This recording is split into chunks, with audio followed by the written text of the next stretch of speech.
Voilà, donc du coup, nous recevons Michael, parce que moi ça c'est comme ça que je l'appelle, mais Michael, qui est pompe funèbre. Michael. Bonsoir, Michael. Bonsoir Vous m'entendez Michael. bien? Oui, bah merci Oui, d'être là. Hein. formidable. Alors, première question, hein, une Alors, mise. juste avant, je voudrais juste corriger une chose. On est à plutôt 74 décès de l'heure Ah ouais, actuellement. Ouais. Depuis le début de l'année. Ah, d'accord. 1800 donc, par mois. 1800 par jour. La moyenne. Bonjour. d'accord. Donc en ce moment, la mortalité est plus forte. Oui, mais ça, on va en parler après. J'ai tous les tableaux officiels, tout ce qui va bien. Je me suis tous les petits bêtes, je me suis tout noté. Voilà. Tu vas nous faire le Eric Raoul des pompes funèbres, alors? C'est Ouais, ça? voilà.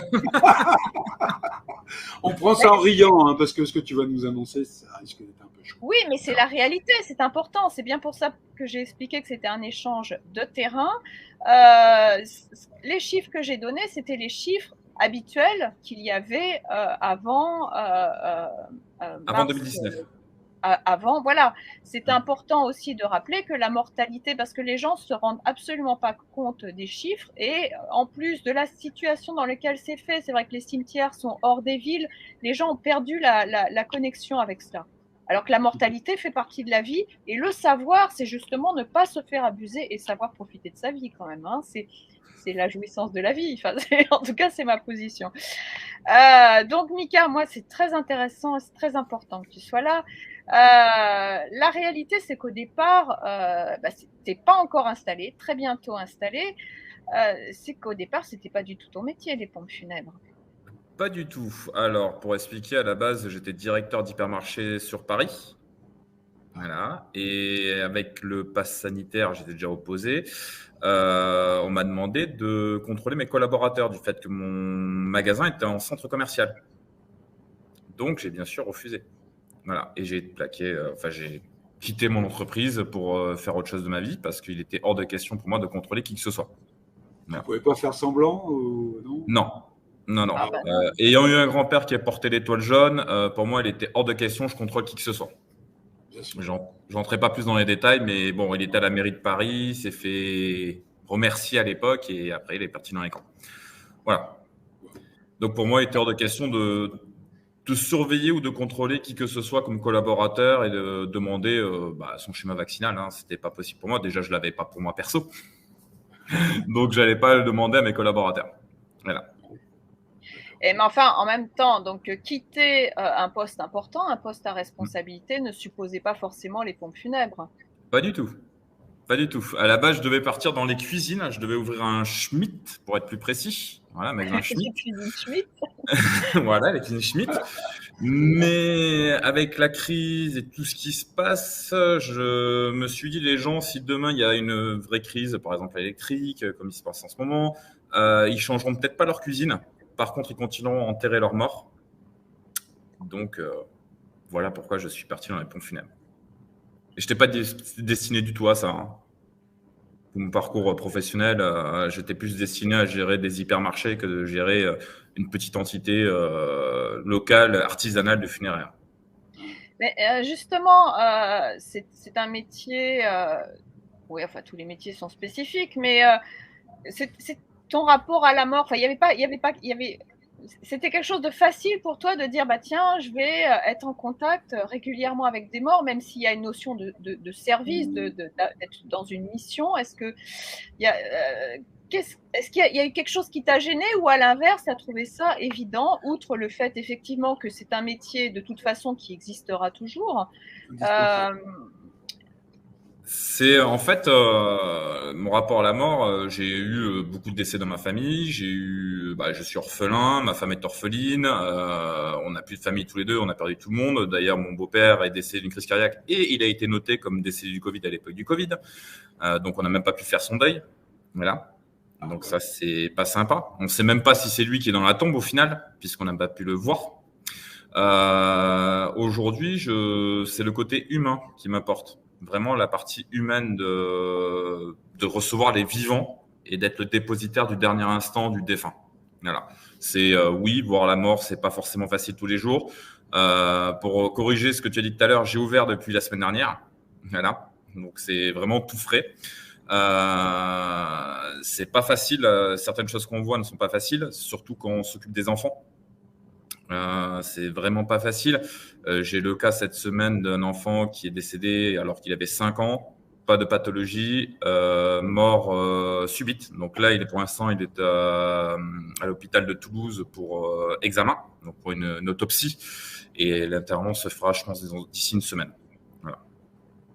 Donc Donc toi, ça, du c'est coup, mon premier client, on va dire. Non.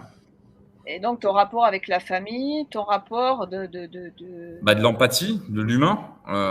Pour la famille, c'était l'incompréhension totale, puisque l'enfant n'avait aucun problème de santé apparent. Donc, ils ne savent pas de quoi il est décédé, comment il est décédé. Donc, ils attendent le rapport de l'autopsie. Mais à côté de ça, c'est l'incompréhension pour eux. Quel âge? Tu me rappelles quel âge? 5 ans. 5 ans. Ouais. Petit gamin, petit boutou. Injecté alors? Je sais pas. J'ai pas demandé. J'ai pas osé demander. La famille était déjà pas bien, donc j'ai pas osé demander savoir. Ah, oui. Je pense que oui, puisqu'ils avaient tous le masque. Ah bah oui. Voilà. Et la notion de mort subite, tu l'as comment? Tu le sais comment en fait? En fait, c'est la famille qui me l'a dit directement, puisque je ne suis pas censé savoir de quoi sont décédées les personnes. Alors, toi, en fait, on peut le reconnaître sur certains cas. Hein. Les suicides, on le sait de suite. Les crises cardiaques, ça peut se voir rapidement. Les morts de cancer, ça se voit très rapidement aussi. Mais il y a des cas où on ne peut pas savoir. Tu peux m'en dire un peu plus? Comment tu vois ça rapidement? Par exemple, une crise cardiaque, la personne devient bleue très très rapidement. D'accord.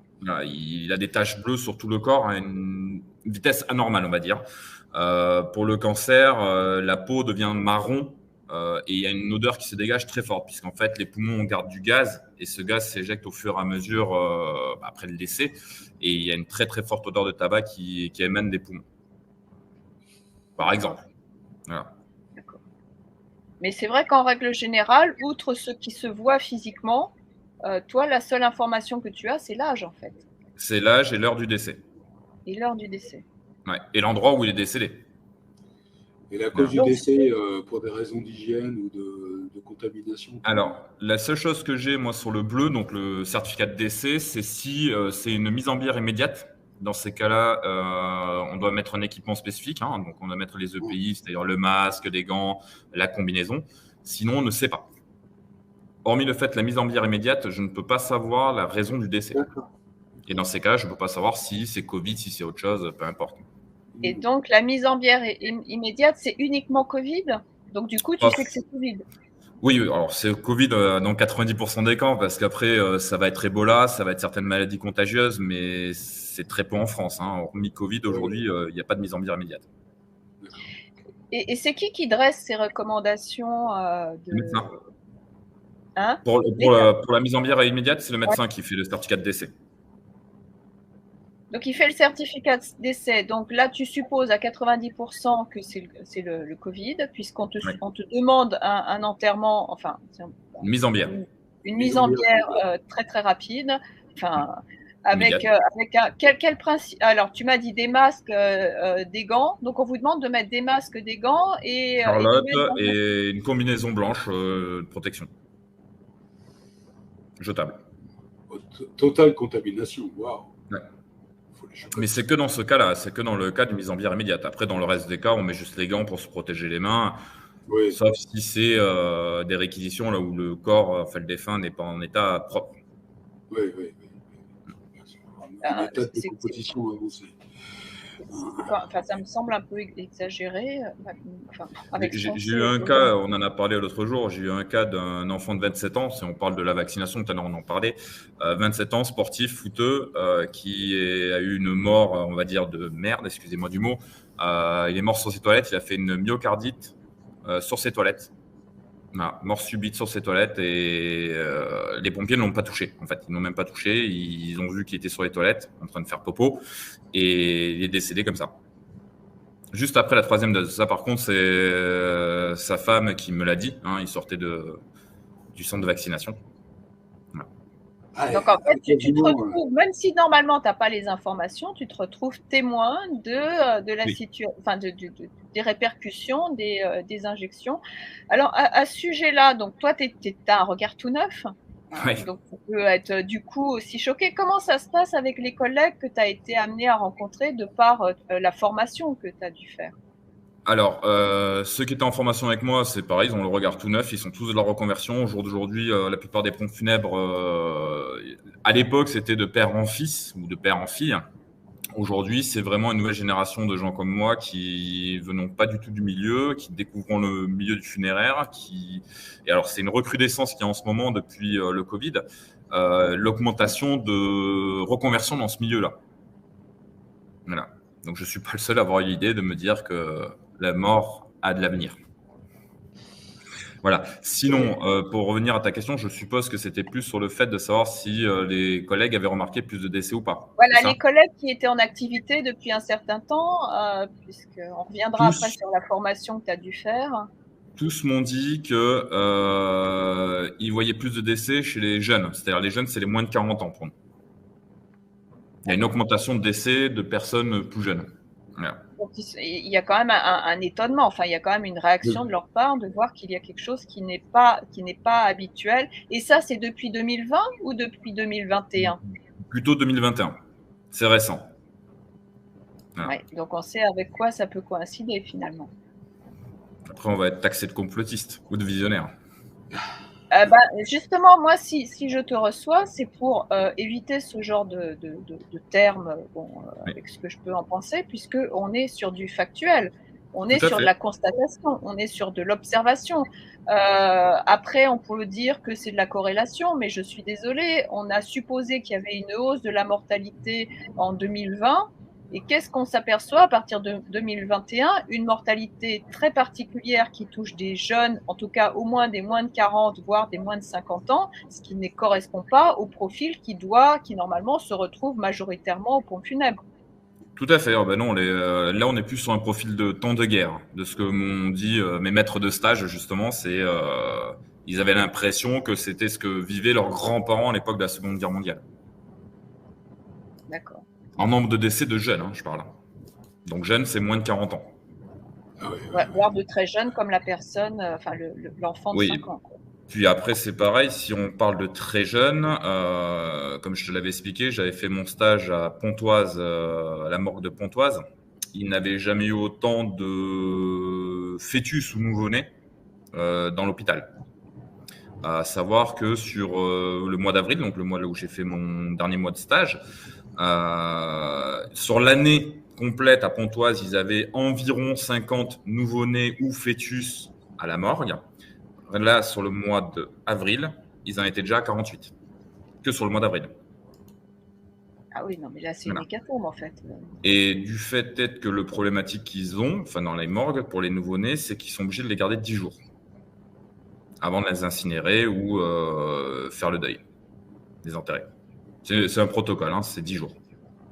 Voilà. Donc, ils étaient obligés de stocker les enfants nouveau-nés dans ce qu'on appelle les frigos pour déchets humains.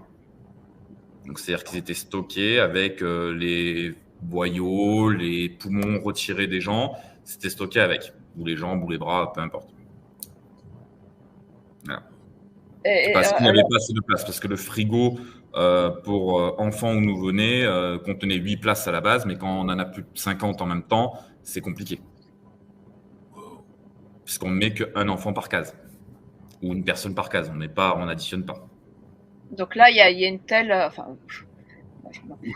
tu m'avais dit d'ailleurs à ce sujet-là quelque chose qui m'avait intrigué, donc c'est des changements administratifs. Oui. Alors, je n'ai pas les textes de loi, je n'ai pas réussi à les retrouver. En fait, il faut que la personne ait vécu 1 heure, que le nouveau-né ait vécu 1 heure pour qu'il soit considéré comme mort-né. C'est-à-dire, il y a eu un enregistrement d'état civil, il faut qu'il ait vécu 1 heure. Ce qui suppose qu'au niveau des statistiques, ça change la donne, surtout avec ce que tu es en train de nous dire, quoi. Tout à fait. Sinon, il y aurait plein de bébés qui seraient morts officiellement, quoi. C'est-à-dire que là, ils sont bien morts, mais pas officiellement, puisqu'ils ne sont pas considérés comme bébés. Pour votre information, donc j'ai sorti, donc tous les mois, on reçoit le tableau officiel des décès en France, qui se base normalement sur une décennie. Donc on parle toujours de N-10 ans. pour faire la comparatif. Et depuis peu, donc depuis 2020, donc là j'ai eu l'information, c'est depuis 2020, on parle de N-1, comme dans la grande distribution, quand on fait les chiffres d'affaires, etc.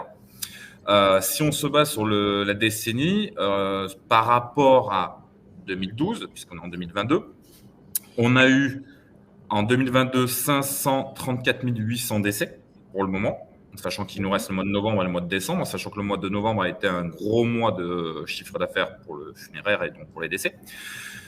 Comparaison, sur le même chiffre, enfin sur le mois d'octobre 2012, on était à 463 140 décès, ce qui fait un delta de 71 660 décès supplémentaires. Donc ça, c'est N-10. N-10. Si on se base sur N-1, comme il demande de faire maintenant, en delta, on est à plus 7192 décès de plus. Oui, donc ça a l'air... Mais si on se base par rapport à 2018 ou 2019, on est déjà, alors en 2019, sur l'année complète, on était à 598 000 décès. Là, on est déjà à 534 000 décès. Et ça manque 2 mois. Voilà. Je t'enverrai le dernier tableau à jour. Je t'enverrai. Mais si, je t'ai déjà envoyé sur WhatsApp, je crois. Tu m'as envoyé, pas celui de octobre, là où tu m'as dit que tu venais d'avoir les chiffres, mais effectivement... Oui. Là, je t'ai envoyé celui de septembre. Donc voilà, donc on voit une nette augmentation des décès. Et pourtant, la population française n'a pas progressé autant qu'il y a eu de décès actuellement, sur 10 ans. Donc, qui suppose effectivement que l'espérance de vie est en train de dégringoler. Ça suppose. Ça... Je ne peux pas dire, mais en tout cas, voilà, sache qu'au cumulé, on a plus de 7000 décès de plus par rapport à l'année dernière et déjà 71 660 décès de plus par rapport à N-10. Et l'endroit où on décède le plus, actuellement, donc là, je ne sais pas si vous voyez la carte. Ouais. Voilà. Donc là, c'est la carte des décès avec les progressions des décès. Voilà. Et si on corrobore les décès par rapport au taux de vaccination, cette partie-là de la France, c'est la zone la plus vaccinée de France, la Vendée. Ah ouais. Et bizarrement, cette petite partie bleue, c'est une des zones les moins vaccinées de France. Là, ça, ce sont les chiffres officiels que vous pourrez retrouver sur le ministère de l'Intérieur, sur l'INSEE, partout. Hein. Donc, on ne peut même plus parler corrélation, là. On est vraiment... Ces chiffres-là se trouvent partout sur Internet, sur les sites officiels. D'ailleurs, je t'ai envoyé le lien. Alors, j'arrive pas à le partager sur le canal principal, mais j'ai partagé le lien des décès, enfin des maladies via le taux de vaccination. C'est le lien officiel de Datavax que tu peux retrouver sur Amélie. Donc, je t'ai partagé le lien dans le chat privé. Voilà, je le mets. Hein, attends, Marc, on va s'en charger. Ouais. Ça, je ne sais pas le transférer sur le canal principal. De toute façon, suite au lien que tu vas faire, moi, je vais faire des rectifications par rapport au lien en description et je ferai la correction à la fois sur YouTube et CrowdBunker pour que les gens puissent avoir accès, qui sont d'ailleurs des chiffres officiels, même si avec les manipulations statistiques qui, de ce que tu m'avais dit, ce changement, donc à la fois le bébé mort qui n'est pas un bébé avant 1 heure d'attente et les chiffres comparatifs qui sont sur N-1 et non plus N-10 datent de 2020. C'est ça, mais en fait, c'est le bébé mort, tant qu'il n'est pas enregistré dans l'état civil, n'est pas considéré comme vivant. Ça date de quand, ça date 2020. Ah oui. 2020, 2021, c'est très récent en fait. Oui, mais c'était 2020, avant le début des injections ou Ça, je ne saurais pas dire. Oui, parce que si c'est avant, on peut dire que c'est prémédité. Non, mais le début des injections, ça a été décembre 2021. Déjà. Enfin, on a eu le pass sanitaire juillet 2021, donc fallait prouver avec le pass sanitaire, mais il n'y avait pas encore obligation vaccinale, et puis etc. Donc il y avait déjà un début de campagne. Mais de toute façon, là où ça a été une recrudescence très forte, ça a été effectivement à partir de décembre 2021 aussi. Quoi. J'ai encore mon chat qui vient nous rendre visite. Voilà. Oui, mais il y a quand même une corrélation entre le nombre d'abord, je dois dire à quel point je suis choqué de voir que si mon enfant qui vient de naître, il meurt moins d'1 heure avant son début d'existence, il n'est pas déclaré comme décédé, c'est hyper choquant. Bah, en tout cas, s'il n'est pas enregistré à l'état civil, il n'est pas déclaré comme vivant, comme humain. Voilà. Je voulais revenir sur le stage. Comment ça se passe pour devenir pompe funèbre? Alors évidemment, comme tu as dit, il y a beaucoup de gens finalement qui démarrent cette activité. En quoi consiste ce stage? Donc tu m'as dit un stage de 3 mois. Tu as plusieurs niveaux de pompe funèbre, hein, donc c'est classé de niveau 1 à niveau 6. Niveau 1, ce sont les simples porteurs. Au jour d'aujourd'hui, c'est ce qui est le plus recherché, la plus grosse carence que nous avons dans le métier. Niveau 2, ça va être les fossoyeurs, donc ce sont les personnes qui vont aller dans les cimetières pour faire creuser les tombes, faire ce qu'on appelle la réduction de corps. Niveau 3, ça va être conseiller funéraire simple. Niveau 4, c'est conseiller funéraire et maître de cérémonie. Donc ça, c'est obligatoire pour être dans le funéraire, on va dire, c'est le niveau 4. Ensuite, niveau 5 et niveau 6, c'est dirigeant d'entreprise. Et les niveaux 6, ce sont les seuls qui sont habilités à signer le certificat de décès en mairie. D'accord. Voilà. Donc, comment ça se passe? On doit faire des stages en école. Hein. On utilise soit son CPF, si on a du CPF, soit on paye de sa poche pour pouvoir passer les niveaux. Les stages, donc si on fait le niveau 6, on a automatiquement les niveaux inférieurs intégrés, ou le niveau 4. Hein. Moi, en l'occurrence, j'ai fait le niveau 4 et le niveau 6. Et il y a un stage pratique de 2 mois. Voilà. En société funéraire. Voilà. Et, voilà. Plus un mois d'école. D'école où tu apprends en fait… L'administratif, le législatif, les lois, les textes. Donc aujourd'hui, donc au niveau des cérémonies et tout, c'est beaucoup encore d'inhumation. Comment est-ce qu'il y a quelque chose qui a changé par rapport à ça? Alors, il y a plus de crémation. Il y a une augmentation drastique de la crémation. Les gens, je pensent que c'est écologique. Alors, en fait, pas du tout.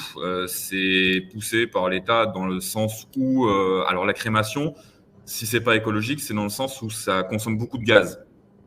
Et que le corps n'est pas recyclé, on est juste de la poussière après. Donc, ce n'est pas du tout écologique. L'écologie, ça va être que ton corps, tu le mets dans la terre, il va y avoir des champignons qui vont se créer, tu vas devenir poussière, mais plus tard, et ça va générer de la vie. Oui, tu es fertilisant. Voilà, exactement. Alors que dans la crémation, tu es brûlé, tu consommes du gaz, et puis c'est tout. Voilà. Et par contre, l'avantage, c'est que tu ne prends pas de place au cimetière. Oui. Il faut savoir que les cimetières sont saturés. Et c'est pour ça qu'ils construisent de nouveaux cimetières un peu partout en France. Surtout en ce moment. Donc, c'est encouragé, ça veut dire encouragé parce que c'est moins coûteux? Est-ce que c'est encouragé parce qu'on a réussi à dédramatiser, parce que ce n'était pas du tout une pratique française, la crémation? Alors, la crémation, en France, cette année, on atteint les 40% de crémation pour 60% d'inhumation. Voilà. Faut savoir que la crémation, au niveau religieux, ça a été accordé par l'Église catholique, alors qu'avant, ça ne l'était pas. Ouais. Avant Vatican II, c'était totalement interdit, puisque la résurrection ne peut pas se faire si tu as été cramé. Voilà. Donc ça, c'est pour le côté religieux. Voilà. Mais alors maintenant, elle peut se faire, alors. La résurrection, elle peut se faire même quand tu es… Je sais pas, je suis pas assez croyant pour savoir ça. Enfin, je suis pas assez dans la religion pour savoir. On peut te mettre dans une clé USB, là. Tu as prévu ça Non. Du tout. Donc, en fait, voilà, c'est le but aujourd'hui, c'est de vraiment faire de la crémation au maximum dans les cimetières. D'ailleurs, tu ne peux plus aujourd'hui, à part dans quelques villes, avoir de concessions à perpétuelles. Ils ne vendent que des concessions pour 30-40 ans maxi. Il y a qu'au Père-Lachaise, même à Paris, je crois, les concessions à perpétuelles. Alors, ils n'en vendent plus à Paris, Père-Lachaise. Même au Père-Lachaise. Non, il va rester dans quelques petits villages à la campagne où tu peux encore trouver des concessions à perpétuelles, mais sinon, c'est fini. Ah oui, c'est compliqué de garder l'emplacement. D'ailleurs, je vais t'envoyer un lien, si tu veux, qui explique la nouvelle loi qui est passée là, cette année, en catimini, sur le fait que la mort n'a plus de valeur. Donc, je vous envoie le lien. Comme ça, je te laisse le partager après.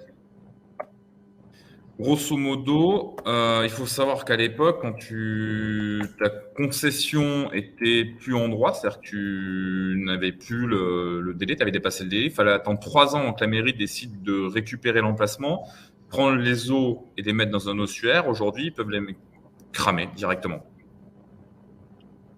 Donc, ça fait disparaître les anciens et au bout d'un an. Redis-moi ça, là, s'il te plaît. Avant, il fallait attendre 3 ans quand une concession était à l'abandon pour pouvoir décider d'exhumer les défunts et récupérer l'emplacement pour mettre quelqu'un d'autre. Ouais. Les os qui restaient étaient mis dans un ossuaire. Ouais. Tout sera seulement ensemble. Aujourd'hui, au bout d'un an, ils peuvent récupérer la concession et les os sont mis au crématorium. D'accord. Je viens de vous envoyer le dernier texte de loi. Ouais, ça, c'est les modifications qui ont eu lieu cet été. Ah oui. C'est étonnant, toutes ces modifications, quand même. Voilà. Il y a, c'est passé au plan officiel le 6 août.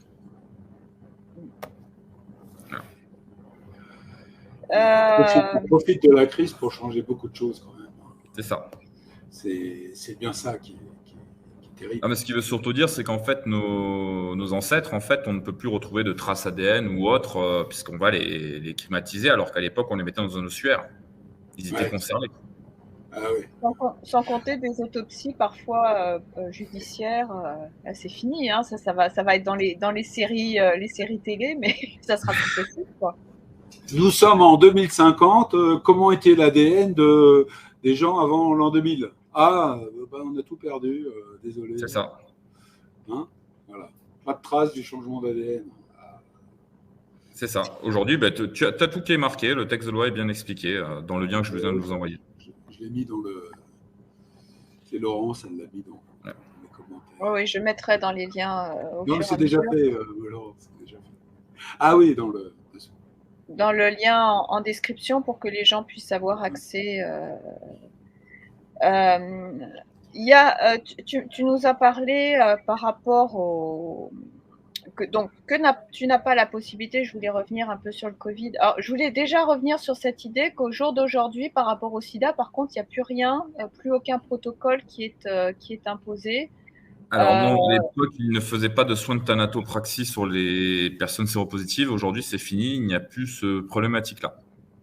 Alors, mais pour autant, le sida existe toujours. Oui, je confirme. Enfin, le sida n'est pas. Alors, j'ose même plus parler de vaccin parce qu'on ne sait plus, mais il fut un temps où on a cru qu'un vaccin allait autre que les trithérapies. C'est quand même assez étonnant, c'est que malgré tout, le sida, moi je trouve ça très bien qu'il y ait une thanato, mais avec précaution, hein, parce que ça reste quand même inquiétant. Enfin, c'est quand même. Alors qu'on sait que le Covid, finalement, peu de gens l'attrapent, surtout des gens qui sont en âge de travailler. Oui. C'est assez étonnant, toutes ces précautions qui vous sont demandées comme pour essayer de faire continuer une terreur, quoi, une inquiétude en tout cas. C'est ça. Donc, je voulais savoir si les collègues que tu as été amené à rencontrer pendant ton stage sont eux inquiets de l'attraper ou ils appliquent le protocole parce qu'on leur demande de l'appliquer. Ils appliquent le protocole juste parce qu'on demande qu'on l'applique, mais au jour d'aujourd'hui, plus personne porte le masque. Ça a été le pass sanitaire a été obligatoire dans le funéraire et la vaccination était obligatoire dans le funéraire, mais ça n'a pas duré longtemps au final, puisque rapidement ils ont arrêté d'embêter et beaucoup de mes collègues ne sont pas vaccinés. Voilà. Et de toute façon, il n'y a pas le choix, puisqu'en fait, quand il y a un défunt, il faut le récupérer dans les hôpitaux. Donc, ils laissent passer le funéraire pour récupérer. Et ils ont très, très peu eu de contrôle, justement, au niveau des enlèvements de défunts. Voilà, pour pas dire autre chose, mais voilà, ça a été très peu contrôlé. Donc, très peu de mes collègues ont fait la vaccination. Malgré qu'elle soit obligatoire. Pardon ? Malgré qu'elle soit obligatoire pour nous. Voilà. Et ce qui du coup t'aurait fait reculer, t'aurait empêché de faire cette profession du coup. C'est ça. Bon, ouais, donc là finalement ça a été retiré. Excusez-moi, je trouve ça assez intimidant en fait de parler de tout ça. Tu disais tout à l'heure, donc par rapport que tu pouvais voir les gens qui avaient le cancer, donc par rapport à cette odeur particulière. Il y a autre chose aussi que tu peux voir qui montre une signe de mortalité complètement anormale qui n'existait pas avant. Tu m'as parlé d'une décomposition qui peut laisser supposer une corrélation, voire une relation de cause à effet avec une injection de produits qui favorise ça, qui n'existait pas avant. Alors, pendant mon stage, on a eu plusieurs défunts qu'on a eu immédiatement à l'hôpital, qu'on s'est occupé directement et qui, juste après le décès, étaient en décomposition avancée très rapidement. C'est en moins de 24 heures, là où il faut normalement une semaine pour que la décomposition apparaisse. En moins de 24 heures, les traces étaient déjà visibles sur le corps. Faut savoir qu'une fois qu'on est dans le frigo, en tout cas, il n'y a pas d'insectes qui se créent. Par contre, si vous n'êtes pas dans le frigo, très rapidement, vous allez avoir des asticots qui vont apparaître. Il faut le savoir, les asticots apparaissent 3-4 heures après le décès si vous n'êtes pas mis au frigo. Par contre, si vous êtes mis au frigo, ils apparaissent pas. C'est ce qui d'ailleurs permet parfois une datation de la mort lors d'une enquête. Tout à fait. Mais là, en tout cas, mes collègues chez qui j'ai fait le stage ont été très étonnés de voir qu'il y avait plusieurs personnes qui avaient des signes de décomposition avancée, donc le torse vraiment bleuté, le ventre d'un bleu marron, alors qu'ils venaient d'être mis au frigo, juste après le décès, ils étaient encore chauds, ils ont été mis au frigo de suite. Normalement, c'est beaucoup plus long que ça pour arriver. Donc, c'est une situation exceptionnelle par rapport à des mesures exceptionnelles. Anormal. Anormal. Voilà. Qu'est-ce que ça veut dire pour toi, ça? Alors, pour moi, ça veut rien dire. Je suis trop frais dans le milieu pour comprendre. J'ai mon opinion personnelle, mais je trouve ça anormal de voir en fait cette décomposition. Parce que j'ai vu des défunts qui étaient morts au bout de 14 heures qu'on vient chercher. Là, j'entends qu'il peut y avoir une décomposition. J'ai fait une dame qui était morte dans sa salle de bain avec le chauffage allumé et qu'ils ont mis, je crois que c'était 72 heures pour prévenir les gendarmes. Donc, nous, on est arrivé au bout de 80 heures. Là, oui, la décomposition, on pouvait, avec le chauffage à fond de la salle de bain, tu sais, les petits chauffages, que ce soit normal, qu'elles deviennent bleu, marron à certains endroits du corps et qu'il y ait des insectes. Mais au bout de 3 heures après le décès, même pas avoir déjà des signes de décomposition avancés, c'est pas normal. Surtout dans un frigo. Surtout dans un frigo. Voilà. Bon, okay. Ouais, donc ça donne des éléments interrogatifs. Il y a aussi, tu m'avais dit, parce que du coup, par rapport à ton travail et déjà lors de ton stage, tu es en contact donc avec la morgue, évidemment. Oui, bien sûr. Donc, qui, eux, ont des informations qu'a priori, toi, tu n'aurais pas. En fait, toi, tes informations, outre l'âge, c'est l'information que va te donner la famille aussi pour organiser la cérémonie, aussi pour se confier, peut-être pour se soulager. Et aussi, tu as des informations par les gendarmes ou la police. Hein, là où tu es, c'est les gendarmes. Tu m'as dit aussi que après, d'où ça vient, encore une fois, c'est vrai qu'on peut parler de corrélation, mais en réalité, c'est quand même suspect. C'est une augmentation des morts subites. Oui.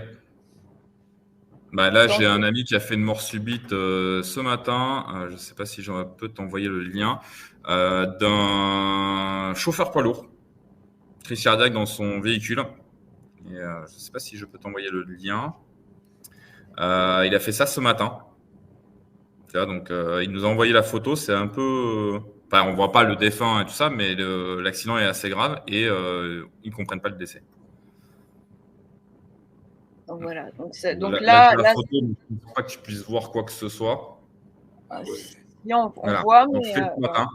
Voilà. D'accord. Mort subite. Mort subite.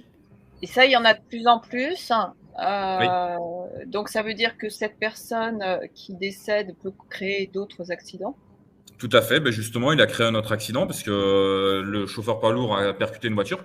Les gens dans la voiture ne sont pas décédés. Il n'y a que le chauffeur qui est décédé d'une mort subite, même pas de l'accident. Donc oui, il y a actuellement plus de décès en mort subite. Rappelons la petite anecdote qu'à un moment donné, il a été question, parce qu'on a obligé les pilotes de ligne d'avion de se faire vacciner. Après, il a été question, et il sera question de supprimer le copilote.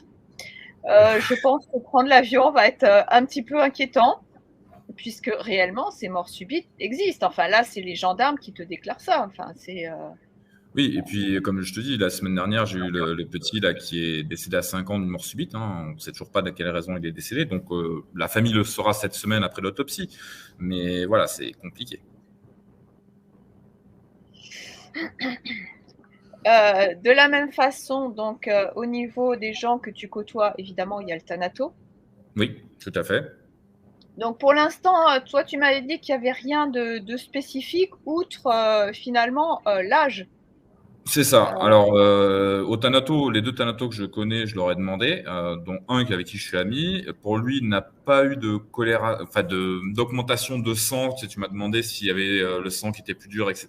Il n'a pas remarqué. La seule chose que les deux m'ont dit, c'est la fin du formol, qui va être remplacé par un nouveau produit. Alors, j'ai le nom, mais il est à dormir debout. Il me l'avait donné. Donc, alors, officiellement, le formol va être interdit parce que c'est un produit cancérigène.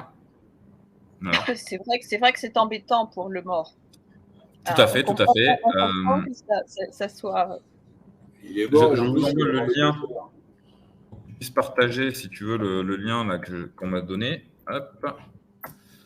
Voilà, donc pour savoir la raison pourquoi ça va être interdit, le formol. Donc, c'est à partir d'avril 2023, donc c'est confirmé, et il sera remplacé par un produit biodégradable. Mais pour le moment, en tout cas, de ce qu'ils m'ont dit, ils n'ont pas trouvé de différence sur le retrait du sang chez les personnes décédées. Oui, enfin moi c'est ce que j'avais vu là dans un documentaire où ça plaçait. Alors est-ce que c'est une évolution? Est-ce que, enfin bon, on verra. Hein, on aura l'occasion d'en reparler plus tard. Est-ce que lors de l'autopsie, est-ce qu'ils peuvent voir que c'est le vaccin qui a tué le môme à l'autopsie? Alors ça, c'est pareil. L'autopsie, ce sont des médecins de la médecine légale qui s'en occupent, donc c'est pas des thanatofacteurs. Ah ouais, ça n'a rien à voir. Ouais. Non. Et après, est-ce qu'ils vont le déclarer ou pas, ça, je sais pas. Les thanatos, ils sont là pour enlever le sang, pour le remplacer par du formol ou le nouveau produit, à l'occurrence, qui va arriver à partir d'avril.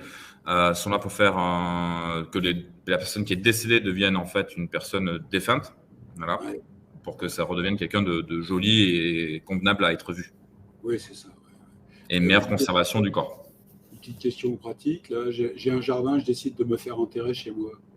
Il faut que tu sois à 50 mètres d'un point d'eau, minimum. Il ne faut pas qu'il y ait une rivière à 50 mètres de toi. Il faut qu'il y ait un chemin d'accès accessible au public. Voilà, de 8h à 17h. Ah, d'accord. Voilà. Dans ces cas-là, tu peux te faire enterrer chez toi. Voilà, ok. Sinon, il faut déménager. C'est ça. Et toutes ces scènes, effectivement, au niveau de la crémation, alors ça a changé, je pense que c'est une question de business, mais on avait l'idée qu'une personne sous forme de cendre, on pouvait déposer les cendres où on voulait. Alors, ça en est où aujourd'hui? Alors, ça en est où? C'est 300 mètres des côtes si tu veux te faire disperser dans la mer. Tu n'as pas le droit d'être conservé chez toi. On ne peut pas garder les cendres chez toi. Alors qu'avant, c'était possible. Enfin, Avant, c'était possible. Maintenant, tu n'as plus le droit. C'est soit dans un columbarium. Ça date de quand, ça? Oh, c'est 2018 ou 2017 que c'est passé. Il est interdit de conserver des cendres de défunts à la maison. Mais ça, donc, en réalité, il y a eu un parallèle avec l'augmentation de l'utilisation de la crémation et ces interdictions, en fait. Donc là, ça n'a rien à voir avec le Covid, hein, on est d'accord. Ça n'a rien à voir avec le Covid. Il y a cette idée que il y a un business qui se perd, il va les récupérer quelque part, et que la dispersion des cendres ne se fait plus de façon libre, en fait. Ah non, du tout, non, on peut pas. Alors, on peut se faire disperser, par exemple, en forêt. Il faut, quand le jour où une dame, enfin, un monsieur ou une dame vient me voir pour faire une dispersion, je lui fais signer une décharge comme quoi il confirme qu'il va disperser Madame Michu au milieu de la forêt, dans une rivière.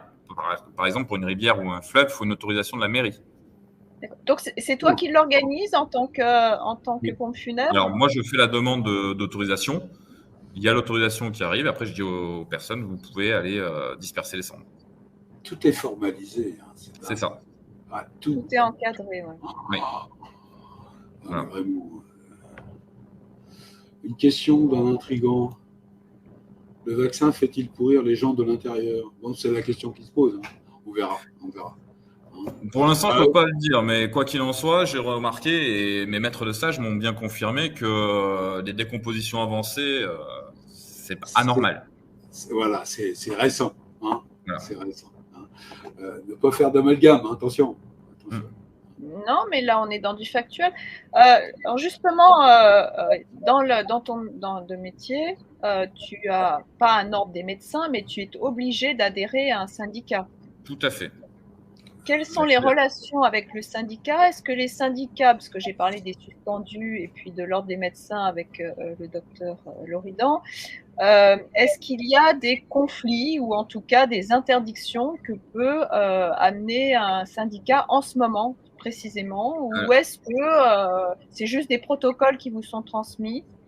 Pour l'instant, on reçoit des protocoles d'information, des modifications.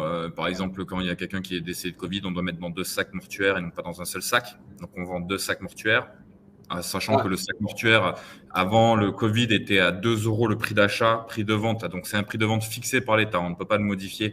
C'est 60 €. D'accord? Et aujourd'hui, il est à 17 € le prix d'achat et on est toujours fixé à 60 €.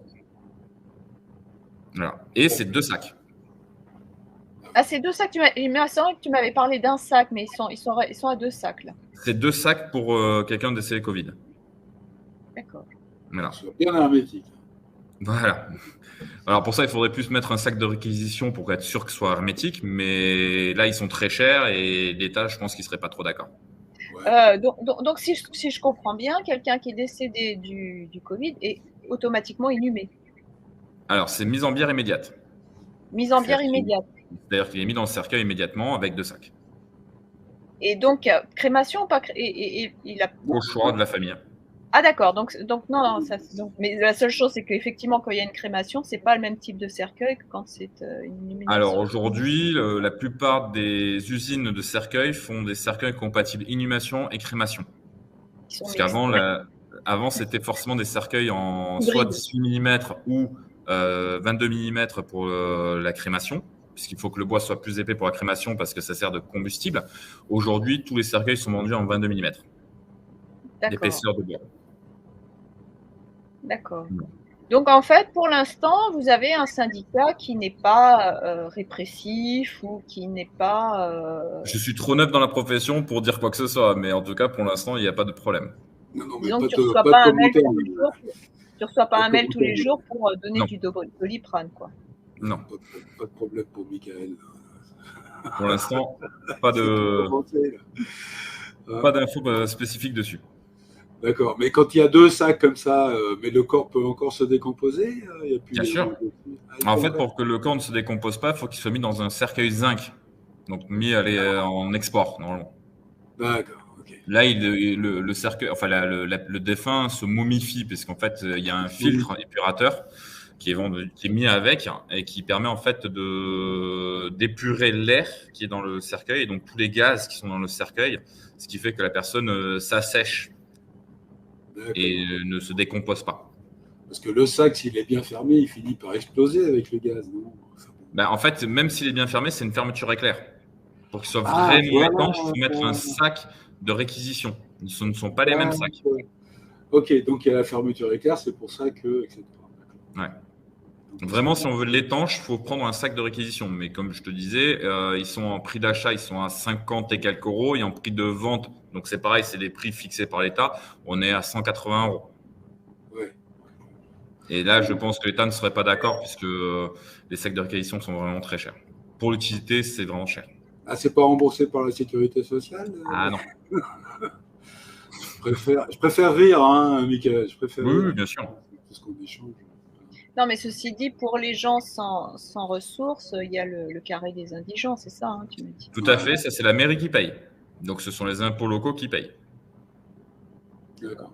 Donc là, typiquement, je dois amener des devis pour les indigents la semaine prochaine aux mairies. J'ai rendez-vous avec toutes les mairies de mon secteur pour leur donner mon devis indigent. D'accord. Et là c'est pareil, c'est la crémation qui est... Non, c'est l'inhumation pendant 5 ans. Donc ça, c'est extraordinaire. Oui, parce que s'ils arrivent à retrouver la famille, la famille peut décider après faire une vraie inhumation ou une vraie crémation. D'accord. Et qui amènerait du coup la famille à payer aussi. Tout à fait. Et la fosse commune, ça existe encore, ça? Non. C'est ça. C'est les indigents, ce qu'on appelle les indigents. D'accord, la fosse commune, ça existe plus. Okay. Le terme fosse commune pure, là où on met tous les corps ensemble, ça n'existe plus. C'est chacun à sa place. Ah, quand même, chacun à sa place. Okay. Oui, chacun son saké, chacun sa place. Même dans la mort, chacun sa place. C'est ça. Il y a même des associations qui organisent des visites pour que la personne ne soit pas. J'avais vu ça, je trouvais ça bon. Enterré seul? Oui, je sais. C'est bien. Bon, bah écoute, je pense qu'on a fait pas mal le tour de ce qu'on avait vu. Il y avait aussi, alors là c'est un petit peu différent, mais parce que c'est quand même très intéressant, contrairement à ce qu'on nous dit, de l'évidence qu'effectivement entre le Covid et une vaccination, qu'il y a eu des répercussions tant sur la qualité des morts au niveau de leur âge, tant sur les corps, hein, qui ne sont pas tout à fait les mêmes. Donc tu as parlé de ce... Mais il y a aussi chez les vivants, tu m'as dit quelque chose d'assez étonnant au niveau de l'anesthésie. Ça m'a énormément intriguée, c'est-à-dire que on ne pourra pas dire que, je crois que c'est bien la première fois, hein, au niveau des vaccins, enfin de ce qui a été mis dans le corps des gens, qu'il y a une réaction très particulière, donc là, à la mort, mais aussi au niveau de la vie. Là, tu m'avais parlé que les anesthésies sont difficiles à prendre. Ah oui, non, ça c'est... alors, c'est les anesthésies pour les dentistes. Ouais. Voilà, ma femme qui est chirurgien dentiste, comme tu le sais, elle a des patients qui, quand elle veut mettre les anesthésies locales au niveau des gencives, ne marchent pas. Voilà. On parle des anesthésies locales pour les mâchoires. Souviens-toi, c'était ça que je te parlais. En fait, elle a des soucis avec des patients où l'anesthésie ne fonctionne pas. Et elle est obligée de passer avant, on ne rencontrait jamais ce cas. Hein, c'était extrêmement rare qu'elle avait ce souci-là. Aujourd'hui, c'est fréquent. Donc, automatiquement, malgré le secret médical et puis le fait que ça soit plus du tout considéré, alors que le secret médical est fondamental, certainement que les patients doivent exprimer le fait qu'ils se sont fait injecter. Ah ben, en général, ils le disent, hein, de même. Hein. Voilà. C'est ce qu'elle me dit ma femme, c'est il y a des patients qui me montrent encore les passes sanitaires. Alors que ma femme me dit qu'elle n'en veut pas. Bon, voilà. Non, mais ce que ça signifie, c'est que là, on voit là pour le coup complètement une relation de cause à effet entre un produit qui ne prend pas, une anesthésie qui ne prend pas ou qui doit être doublée, et le fait que la personne soit vaccinée, qui dit, bah voilà, très librement. Moi, ça me choque un peu ce très librement parce que j'estime qu'on n'a pas à le savoir. Je comprends même pas. Et la preuve, c'est que toi-même, du coup, par rapport à tes je sais pas comment dire, les décès, tes clients, non, je sais pas comment tu dis, les clients, c'est les familles, et les défunts, ce sont mes patients, on va dire. Tes patients. Oui, c'est vrai. Tu ne connais pas le terme du métier pour ça. Je sais pas si c'était intéressant. Il n'y a pas de terme dans ce métier-là. Ah bon? On dit défunt. Défunt, oui. Mais effectivement, à juste titre, tu n'es pas au courant. Tu es au courant de façon indirecte. Mais c'est vrai que ta femme étant avec des vivants, là, on a l'information directe. Mais c'est vrai que c'est très étonnant que cette notion de secret médical qui est là, puisque si toi, tu apprenais par mégarde ou si tu diffusais l'information par mégarde de ton défunt, je pense que ça pourrait être problématique. Ah de toute façon, je ne peux pas te parler d'un défunt de Madame Michu. Je ne pourrais pas te dire quoi que ce soit sur Madame Michu demain si elle venait me voir. Hein. Ça, je ne pourrais pas te dire. Hein. Je ne pourrais rien te dire. Je suis tenu à la confidentialité. Voilà. Donc c'est ça qui est là-dessus. Et les morts ne parlent pas. Non. Mais on peut voir des choses. Bah si, là, ils parlent puisqu'ils se décomposent très vite. C'est leur manière d'éviter la censure. C'est ça. Est-ce que Marc, tu vois des commentaires, des questions, des commentaires par rapport à Michael? Bah écoute, moi, je suis encore choqué du fait que je vais assister à l'accouchement de notre bébé, l'enfant né, il meurt moins d'1 heure, il n'est pas encore déclaré, il n'existe pas. Mais c'est incroyable, je trouve ça incroyable. Ben, figure-toi que quand on en a discuté avec Michael, c'est, je crois, la première chose que tu m'as dite. Donc, Oui. Michael, de la même façon, était extrêmement choqué. Ah, oui. C'est ça. Pareil, aujourd'hui, on fait des urnes enfants, mais en fait, il n'y a pas de cendre. Il faut savoir que demain, on fait une crémation d'un nouveau-né, d'un fœtus ou peu importe, il n'y a pas de cendre. Un enfant, pour qu'il commence à avoir des cendres, il faut qu'il pèse minimum 40 kilos. En dessous de 40 kilos, il ne se passe rien. Et il faut savoir qu'un enfant de moins de 5 ans, les os ne sont pas assez bien formés pour qu'il reste des cendres. Ah, d'accord. Ah, ça, je Voilà. savais pas. Ah, okay. Donc, en dessous de 5 ans, en fait, on vend des urnes, mais il n'y a rien dedans. On met des cheveux. Donc, on coupe un bout de cheveux, voilà. Moi, ce qui m'atterre, c'est de voir à quel point les normes, etc., etc. Mais ça devient, il n'y a plus d'humanité dans la gestion de nos fonctionnaires. Il n'y a plus de respect de la vie. Ça disparaît de plus en plus à grande vitesse. C'est peut-être ça notre changement de société qu'ils nous veulent faire, qu'ils veulent nous faire subir. C'est nous devenons des choses, quoi. Tout à fait. Mais à même titre que dans la grande distribution, avant de quitter mon job, on me demandait de supprimer des lignes de caisse pour les remplacer par des machines. Ouais.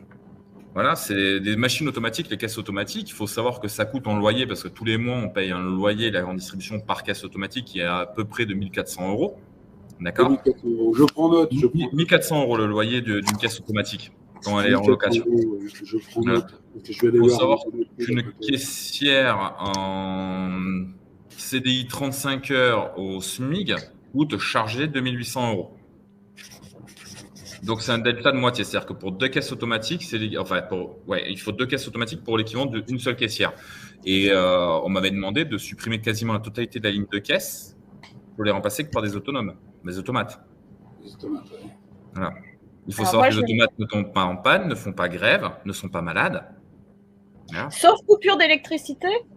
Oui, mais on a des générateurs électriques, pour générer. Ah ouais ? Oui, on a des batteries. Là où j'étais, à la Défense, on avait de quoi tenir 12 heures sans électricité. D'accord. Rien qu'avec les batteries, sans compter les générateurs. Ouais. Non, mais ah ouais, mince, alors même ça… On est une société. On est une société qu'on déshumanise. Fallait que ça tienne. Hein. Alors attends, il se pose la question dans les hôpitaux si l'électricité ne sera pas coupée, mais par contre pour les bornes de caisse. Non mais. Bon. Ah non, mais là, pour tout ce qui est caisse, les grands supermarchés, les grands hypermarchés, dans tous ceux où j'ai travaillé, il y avait des générateurs électriques plus des batteries de secours qui permettaient de tenir au minima 12 heures. Congélateur compris. Hein. C'est-à-dire pour faire tourner les congélateurs, les frigos en magasin et les lignes de caisse. Minimum 12 heures. Plus après les générateurs électriques. Hein. Les groupes électrogènes. Les groupes électrogènes. Mais ce que je veux dire, c'est que notre société se déshumanise de plus en plus. Hein. Ah, tout à fait. Ouais.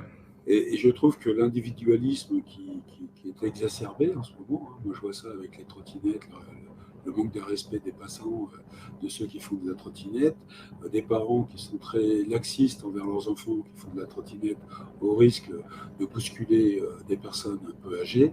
On est à un paroxysme actuel qui est assez fabuleux, on va dire, pour utiliser des mots positifs. Okay, moi, ça me gêne pas les gens en trottinette. Hein. Ça me fera des futurs clients. Les trottinettes. Ah oui. C'est vrai ça. Encore récemment, j'ai rattrapé un gamin qui allait traverser avec sa trottinette. Regardez, c'est hallucinant, Enfin, passons. Alors, je suis en train de regarder les commentaires. Ceci dit, moi, par rapport aux caisses, je persiste à toujours aller à une caisse normale. Enfin, je sais pas, moi j'ai besoin de parler, pas grand-chose à dire, mais et on est quelques-uns quand même, hein, absolument. Regarde à Decathlon. Dans ces Decathlon, t'as plus de caisses. Hein. C'est que des caisses effilées. Hein. À l'époque, tu avais des lignes de caisse, tu avais au moins une trentaine de caisses ouvertes chez Decathlon. Aujourd'hui, tu n'as plus de caisse. C'est que du RFID. Ah oui. Ce qui est assez désagréable en plus, parce que du coup, tu bosses, tu fais tes achats et c'est toi qui fais ton ton Ton encaissement. encaissement. Voilà. Et c'est pas Et, moins cher. Et Ah c'est oui. pas moins cher. Et je sais pas, tu as l'impression d'être toi-même un robot, quoi. C'est à la limite, tu as presque envie que ça marche pas pour appeler quelqu'un pour venir t'aider à faire ton truc. Mais et sans compter en plus que c'était des métiers qui étaient difficiles, qui étaient aussi maltraités. Hein. Tu avais des gens Oui. qui étaient employés sur la journée. En fait, on leur demandait, tu dois savoir beaucoup mieux que moi, hein, mais moi, c'est ce que j'avais vu.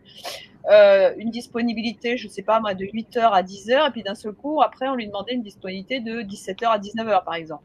Donc, ça, en fait, la personne était mobilisée toute la journée, mais en fait, elle était payée que 4 heures. Oui. Donc, il y avait déjà des choses absolument insupportables, mais qui n'avaient rien à voir, enfin, qui ne supposaient pas d'être remplacées par des machines. Mais c'est vrai que c'était aussi des gens qui avaient peu de formation. Enfin, il y a plein de gens qui n'ont pas la capacité de faire autre chose ou que ça peut dépanner. Je vois beaucoup d'étudiants aussi qui font ça. Alors, ils vont faire quoi, les étudiants? C'est ça la Ça va bonne être question. Qu'est-ce qu'ils vont faire à part McDo? Il reste quoi? Et même si même McDo maintenant, ils font aussi ce genre de système. Il va falloir se débarrasser des inutiles.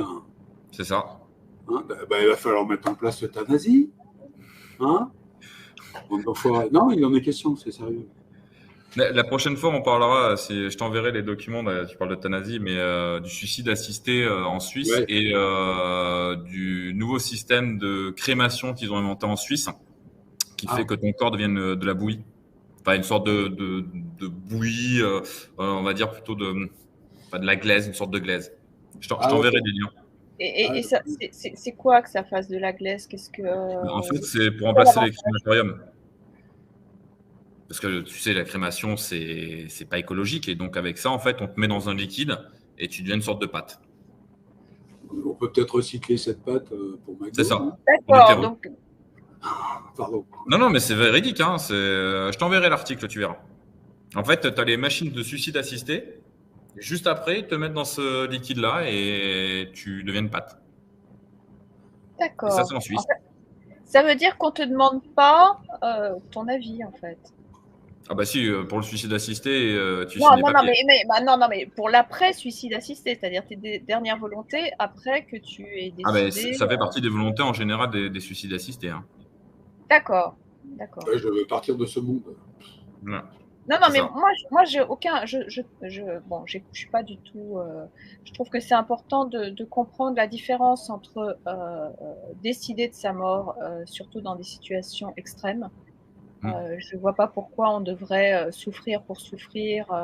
Donc moi, je suis par rapport à ça.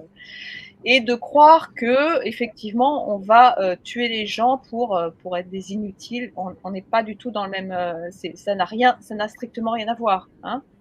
Ouais. Le fait, je veux dire, tous les trois, et sans doute les gens qui nous écoutent sont bien portants. Je pense que si demain on est un peu malade, on voit à quel point la souffrance peut être épouvantable, je comprends largement, et peut-être que je ferai partie de ces gens qui feront appel à cette mort digne. Hein. Oui. Pour ça, il faut travailler en Suisse et c'est cher. Hein.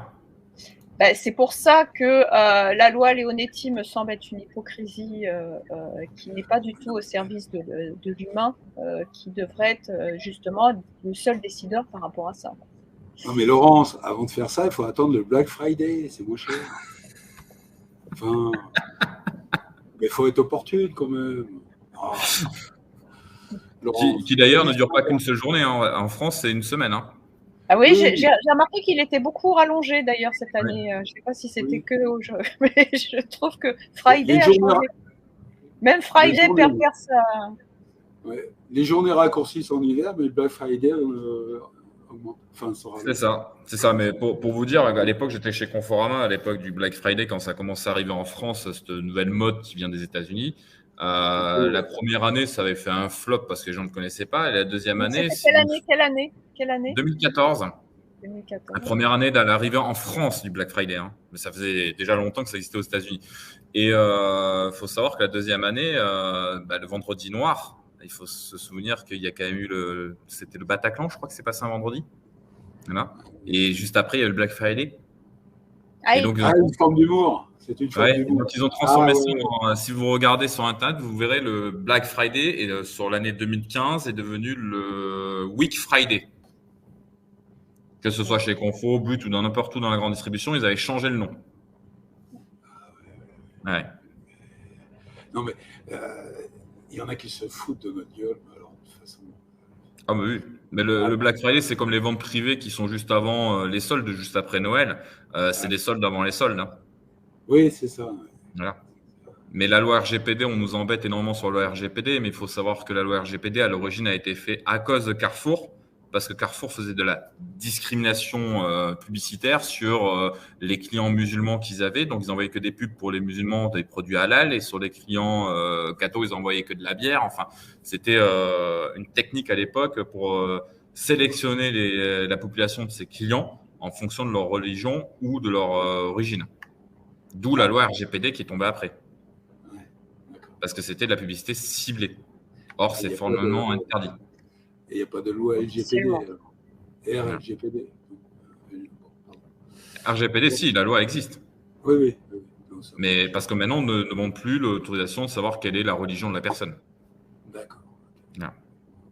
Ni son genre. Ah oui. Ouais. À l'époque, on demandait...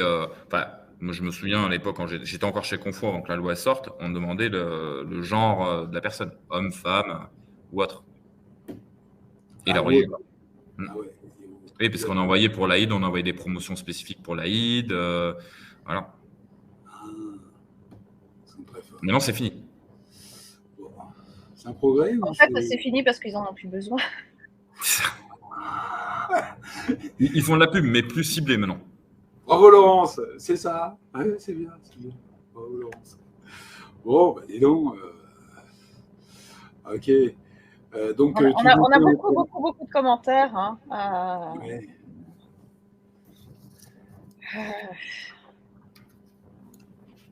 Je sais pas. Ouais.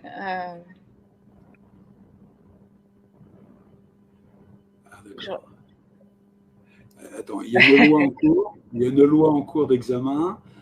Un SDF inutile pour pallier à son existence en procédant à son suicide. Il est très fort. Non, c'est au Canada, ça. Non, c'est au Canada. Ah, mais ça viendra alors. C'est pas ça, c'est pas au Canada. Je crois qu'il a marqué plus bas en plus. Ouais, c'est ça. En cours d'études au Canada. Ah, c'est au. D'accord. Ah, ok. Il le marque plus bas, c'est le dernier commentaire qu'il a mis. Ah ouais. Ah, je mets alors. Au Canada, tout SDF en dépression pourra mettre un terme à sa vie en accident des cabines comme en Suisse. Et là, voilà. Nous sommes dans notre changement de société. Ouais. D'ailleurs, là, on n'est pas du tout dans la mort digne telle qu'il me semble fondamental de pouvoir l'avoir et pas. Mais dis-moi, au niveau des. Moi, j'ai cru comprendre que suite au confinement, etc., il y a plus de suicides qu'avant de nos jeunes. Oui. Ouais. Alors, pas que des jeunes, mais enfin, oui, des moins de 40 ans. Beaucoup plus de suicides. Ouais. Oui. Ça, c'est. Je te confirme que j'ai des amis qui se sont. Enfin, j'ai une amie qui s'est suicidée personnellement que je connaissais. Et oui, ça a une recrudescence de pendaisons et de personnes qui s'ouvrent les veines. Voilà. D'accord. Donc ça c'est. Je te confirme qu'il y a eu beaucoup plus de suicides qu'à l'époque. Et chez les personnes chez qui j'ai fait le stage de formation, même eux ont remarqué que c'est. Alors qu'ils sont à la campagne, parce que je l'ai fait dans l'heure. Ont remarqué une augmentation des suicides depuis le confinement. Oui, on n'a plus trop envie de vivre dans cette société, mais il faudrait qu'on cultive l'espérance, hein, Laurence. L'espérance que tout ça va s'améliorer fortement. Nous tirerons des conclusions de cette période covidiste, ou covidesque, comme tu veux. Non, mais ce qui est fondamental dans le métier de Michael, c'est l'accompagnement, c'est la cérémonie qui va avec. Ça, c'est de toute façon, nous sommes tous mortels. Ce qui est quand même épouvantable, c'est ces morts qui sont évitables, largement. Où du coup, on n'est plus dans cette mort qui rappelle la nécessité de savoir vivre. C'est ce que j'ai écrit et c'est je redis. Je n'ai pas peur de mourir, j'ai peur de mal vivre. Mourir est inéluctable, mais passer à côté de sa vie ne l'est pas. Voilà, ça c'est normalement la mort pour moi est ce rappel que tout passe. Donc il est fondamental de ne pas se laisser piétiner, de ne pas se faire avoir par des systèmes qui nous empêchent de vivre, pour lutter pour sa liberté, pour décider de sa vie. Mais effectivement, là, oui, pour moi, tu es témoin au centre de la façon dont finalement on pervertit la mort. C'est ça. Et pourtant, il faut qu'on reste dépositaire du dernier instant du défunt. Ça sera mon mot de la fin. Oui. Ouais, ça devient lourd. Ça devient lourd. Non, non, mais moi, je trouve que c'est très... voilà, c'était important. Moi, je te remercie, Mika. Il n'y a pas de problème. Il n'y a pas de souci. Pour toutes ces informations précieuses. Je vais mettre tout ce que tu as mis donc, en lien en description à rajouter. J'ai mis le lien pour voir aussi la machine de suicide assisté pour les gens qui seraient curieux de voir à quoi ça ressemble, cette machine. Voilà.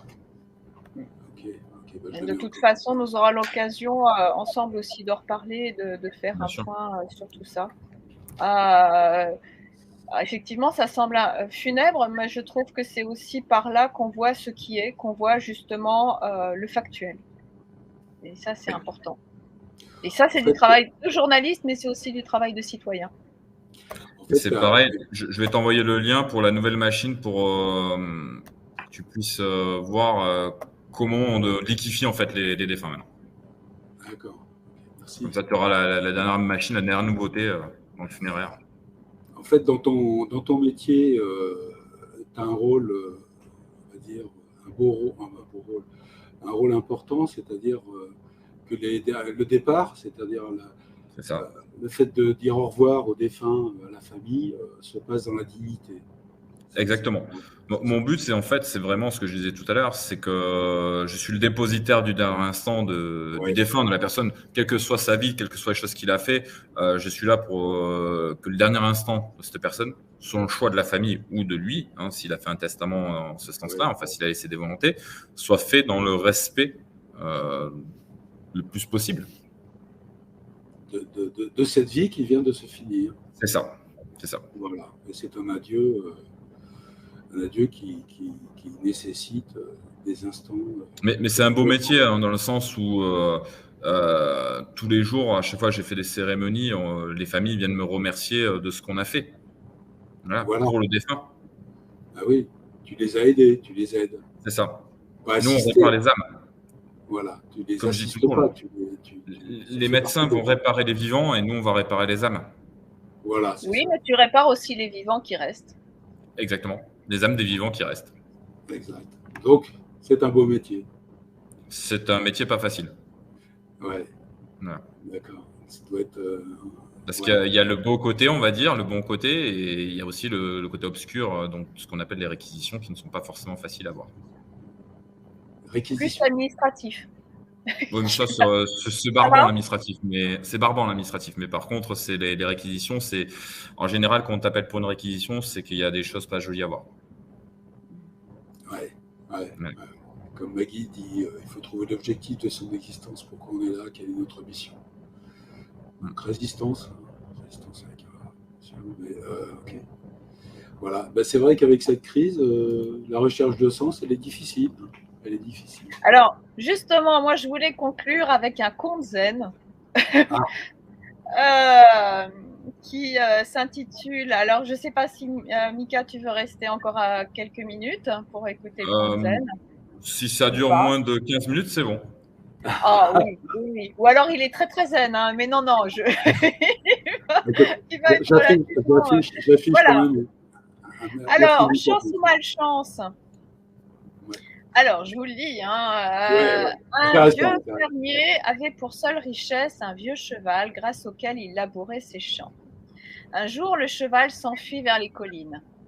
Ses voisins qui le prenaient en sympathie lui dirent « Oh, quelle malchance !» Et lui répondit « Chance ou malchance? Qui peut le dire ?» Merci pour le zen. Une semaine plus tard, le cheval revint des collines avec un troupeau de chevaux sauvages et les voisins félicitèrent le fermier pour sa bonne chance. Il répondit encore: chance ou malchance? Qui peut le dire? Puis, lorsque son fils, voulant dompter un des chevaux sauvages, fit une chute et se brisa la jambe, tout le monde pensa que c'était une grande malchance. Le fermier, lui, se contenta de dire: chance ou malchance? Qui peut le dire? Quelques semaines plus tard, des soldats de l'armée entrèrent dans le village et mobilisèrent tous les jeunes gens valides pour partir en guerre. Quand ils aperçurent le fils du fermier qui, avec sa jambe cassée, ils le dispensèrent du service. Chance ou malchance? Qui peut le dire? Voilà mon conte zen. Alors ainsi se terminent les 10 épisodes de ces jeux politiques. Marc va beaucoup travailler pour faire les extraits, donc on va mettre en ligne les extraits, notamment aussi la partie avec Mika, afin de savoir et de faire savoir, reconnaître les imposteurs et les impostures, du coup, qui ils sont, hein, une affaire à suivre. Donc, je remercie ceux qui m'ont soutenu, notamment Mike Borowski, avec Gérard Info, qui a annoncé les émissions très souvent sur Telegram, également Philippe Murer avec ses tweets et aussi qui a permis une partie de la rédaction sur les voitures électriques, et tous les participants au chat, notamment Maggie, Dominique, Eric, Vincent, donc Mika aussi toi-même, Carole, Babaga, tous ceux aujourd'hui qui ont participé, qui ont été très nombreux. Merci de continuer à mettre des likes, à mettre des commentaires, à vous abonner, que ce soit sur YouTube, mais aussi certains sur CrownBunker, à partager sur vos réseaux sociaux. Donc, à très vite, à bientôt pour de nouvelles aventures. Au plaisir de nous retrouver aussi sur le terrain, hein, souvent au niveau des défilés, des manifestations. Peut-être pour être de nouvelles émissions. Pour l'instant, rien n'est encore précisé, afin de tous politiquer, être acteurs dans ces jeux politiques, avoir la conscience pour tous de notre pouvoir politique. C'est d'ailleurs ce qui a motivé la réalisation de ces émissions. Voilà. Merci à toi. Merci à toi, Mika.